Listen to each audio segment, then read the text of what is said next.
Gereja Injili di Tanah Jawa atau GITJ adalah bagian keluarga besar gereja-gereja Menonit sedunia.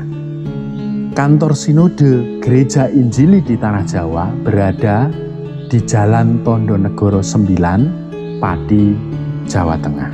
Gereja Injili di Tanah Jawa atau GITJ adalah salah satu gereja tua yang lahir di Pulau Jawa, secara khusus di wilayah Muria, Pati, Kudus, dan Jepara. GITJ lahir atas peran banyak tokoh, tetapi ada beberapa tokoh yang perlu saya sampaikan. Seorang tokoh yang bernama Peter Yan. Beliau misionaris Dopgesin Sending Vereniging.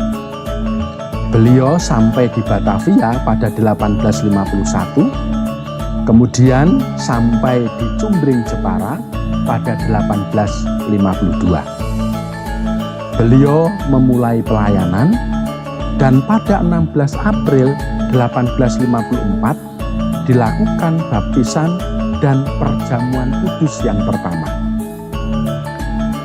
Ini oleh sebagian dianggap sebagai lahirnya Gereja Injili di Tanah Jawa. Oleh karena itu, 16 April 1854 dianggap sebagai hari lahirnya GITJ. Kemudian, tokoh yang kedua adalah Pendeta Huso.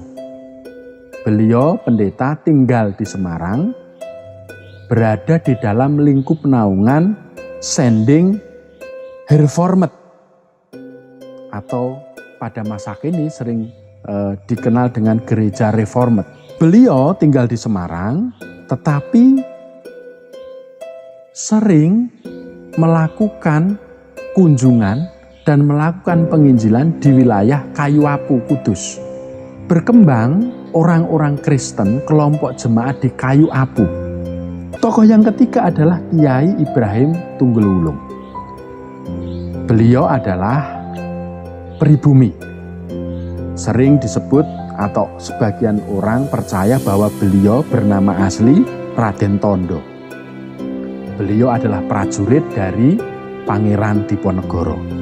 Sesudah Pangeran Diponegoro kalah perang, maka prajurit-prajurit Diponegoro ini melarikan diri, menyamar. Salah satunya adalah Raden Tondo yang menyamar di wilayah Pegunungan Kendeng Utara, secara khusus di Ngalapan. Lalu dia menamakan dirinya adalah Amadullah atau Ngabdullah. Pada perkembangan selanjutnya, Ngabdullah ini resah dengan kehidupannya, mencari kesejatian. Akhirnya bertemulah dia dengan para pertapa di Celering, mendapatkan kesaksian tentang Yesus Kristus dari pertapa di Celering, kemudian melanjutkan perjalanannya untuk menimba ilmu kekristenan di Ngoro kepada Tuan Kulen, kemudian melanjutkan perjalanan memperdalam kekristenan selanjutnya di Mojowarno kepada Pendeta Jelesma. Pada waktu Kiai Ibrahim Tunggulwulung ini berada di Jawa Timur, secara khusus di Mojowarno, dia terlibat dalam perintisan atau pembukaan jemaat-jemaat baru di wilayah Malang Selatan.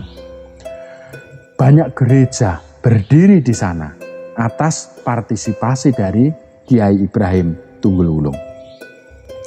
Pada 1854, Kiai Ibrahim Tunggulwulung melanjutkan pelayanannya di wilayah Muria.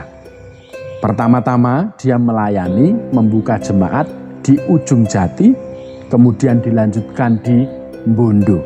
Lahirlah GITJ Bondo. Kemudian dia juga membuka jemaat di wilayah Pati, tepatnya di Banyutowo, yang pada kemudian hari lahirlah gereja GITJ Banyutowo. Tunggulwulung ini melayani, menghasilkan banyak jemaat, petobat baru, menghasilkan banyak jemaat, banyak gereja, karena Kiai Ibrahim Tunggul Pulung melayani dengan cara yang berbeda.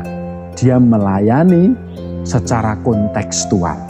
Tanggal 30 Mei diadakanlah atau ditetapkanlah sebagai hari lahir Sinode GITJ.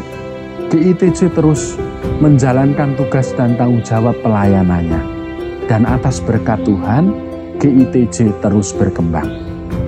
Pada tahun 2022, terdapat 120 gereja dewasa.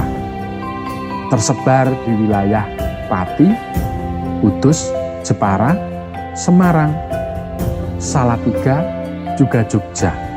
Kemudian ada 12 yang berada di wilayah Lampung, Sumatera Selatan, dan juga Jambi.